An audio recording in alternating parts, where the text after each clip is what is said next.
नमस्कार साथियों, आज के वीडियो की शुरुआत दो लाइनों से। ये लाइनें लिखी थी मुजफ्फरनगर के शायर अशोक साहिल साहब ने, हालांकि वो अब हमारे साथ नहीं है। नज़र नज़र में उतरना कमाल होता है, नफस नफस में बिखरना कमाल होता है, बुलंदियों पे पहुंचना कोई कमाल नहीं, बुलंदियों पे ठहरना कमाल होता है। अब आप सोच रहे होंगे कि आखिर मैंने ये दो लाइनें आज क्यों पढ़ी। ये एक ऐसी कहानी है, मेरठ और देहरादून में पली बढ़ी एक मेधावी बच्ची छात्रा पूजा सिंघल की, जो अपने पहले ही प्रयास में आईएएस की परीक्षा पास करती है, लिम्का बुक ऑफ रिकॉर्ड्स में अपना नाम दर्ज कराती है, जगह जगह अच्छे पदों पर तैनात रहती है। पहली पोस्टिंग जब उसकी हज़ारीबाग में होती है एसडीएम के रूप में, तो लोग ये कहते हैं कि बहुत मजबूत इरादों वाली और बेहद ईमानदार अधिकारी उनको मिली और उसकी प्रशंसा करते हैं।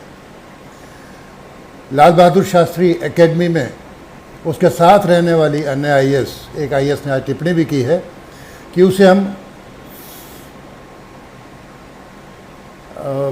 चीफ सेक्रेटरी इन फ्यूचर कहते थे, यानी कि वो इतनी मेधावी थी कि उससे सभी जो साथी थे उसके छात्र वो प्रभावित रहते थे। अब आपने हाल ही में सुना होगा कि वो ईडी का शिकंजा उस पर कसता जा रहा है पूजा सिंघल पे। झारखंड में वो तैनात हैं, खनन विभाग वो देखती रहीं और उनके यहाँ से बेशुमार दौलत निकल रही है। अगर मैं गलत नहीं हूँ तो ये उनकी तीसरी शादी है। डॉक्टर अभिषेक झा, जो वहाँ पे एक बहुत बड़ा हॉस्पिटल जिन्होंने वहाँ बनाया है, वो भी शिकंजे में आ गए हैं। उनका सीए भी शिकंजे में है, वहाँ से भी पैसे बरामद हुए हैं। ईडी उसके पति से भी पूछताछ कर रही है। लेकिन सवाल ये पैदा होता है कि ऐसे लोग जिनकी ईमानदारी का डंका बजे, प्रशासनिक क्षमताओं का डंका बजे, अचानक वो भ्रष्टाचार में ऐसे लिप्त हो जाएं कि एकदम अर्श से फर्श पर आ जाएं, ये सबको चौंकाने वाली है। और ख़ास तौर पे क्योंकि वो मेरठ में उनके पिता राजकुमार सिंघल तैनात रहे, हाईडिल तब बोला जाता था पावर कॉरपोरेशन को, उसमें इंजीनियर थे। देहरादून में भी उनकी पोस्टिंग रही। उनके साथ में काम करने वाले इंजीनियर वीरेंद्र स्वरूप साहब से कल बात हो रही थी। उन्होंने बताया कि बेटी बहुत मेधावी थी, सारी बातें थी, परिवार भी अच्छा था, लेकिन राजकुमार सिंघल जी को अचानक एक भारी आर्थिक नुकसान हुआ, जिसके बाद हृदयाघात से उनकी मौत हो गई और पूरे परिवार में अजीब अजीब बातें होने लगी। अगर सूत्रों पर भरोसा करें और बिना किसी खराब मंशा के, ये बताना भी ज़रूरी है कि पूजा मेधावी थी, लेकिन उसके चरित्र में या उसके व्यवहार में, आचरण में कुछ ऐसी बातें थी जो सबको चौंकाती थी। जैसे पिता की मौत के तुरंत बाद उसने अपनी माँ से कह दिया कि तुम्हें कौन देखेगा, तुम्हें कौन रखेगा, क्यों नहीं दूसरी शादी कर लेती हो। उसकी माँ ने दूसरी शादी करी और जो उसके दूसरे पति थे, उन्होंने पहले पति से, जो पूजा का सगा भाई था, उसको पढ़ाया लिखाया, इंजीनियर बनाया, शायद IITN है वो भी। और पूजा सिंघल के लिए भी उनके पिता ने कोचिंग का बेहतर इंतजाम अपनी मृत्यु से पहले कर दिया था। अब अभी याद आता है हिंदुस्तान के संपादक है श्री शशि शेखर। कल का अगर आप उनका लेख देखें तो उन्होंने लिखा है कि राजतंत्र की बात की है कि कैसे कैसे अब राजा हो गए हैं। उसमें उन्होंने भी पूजा सिंघल का भी जिक्र किया है कि कैसे ये लोग अपने को एक राजा मानने लगते हैं और भ्रष्ट आचरण करने लगते हैं। हालांकि उन्होंने संदर्भ बग्गा का भी दिया है। आपको याद होगा, बग्गा जो भाजपा कार्यकर्ता है, जिसको पंजाब सरकार ने गिरफ्तार करवाया अरविंद केजरीवाल पे अभद्र टिप्पणी करने के मामले में, और बाद में उसको लेके घमासान मचा दिल्ली और पंजाब पुलिस के बीच।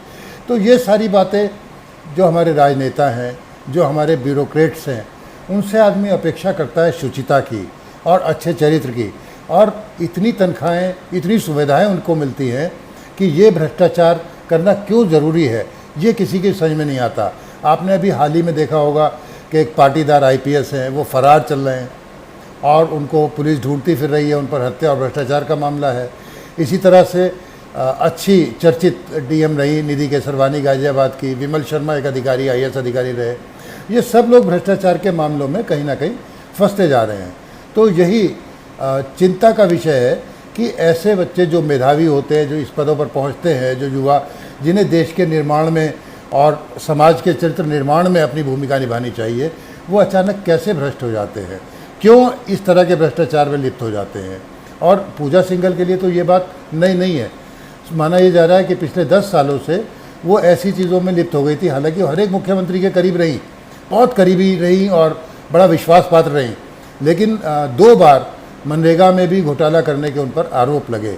तो आज वो परिवार जो पूजा सिंघल को गर्व से याद करता था, मेरठ के वो लोग जब सूरजकुंड पे वो लोग रहते थे, या देहरादून में जहाँ वो पढ़ी होगी, आसपास के लोग कितना गर्व करते थे, और आज वो गर्व के बजाय उसकी चर्चा दूसरे रूप में होने लगे। तो कैसे आदमी अर्श से फर्श पर आता है और कैसे बुलंदियों पर टिक नहीं पाता, ठहर नहीं पाता, ये उसी पूजा सिंघल की कहानी है जो मैं आज आपसे साझा करना चाहता था।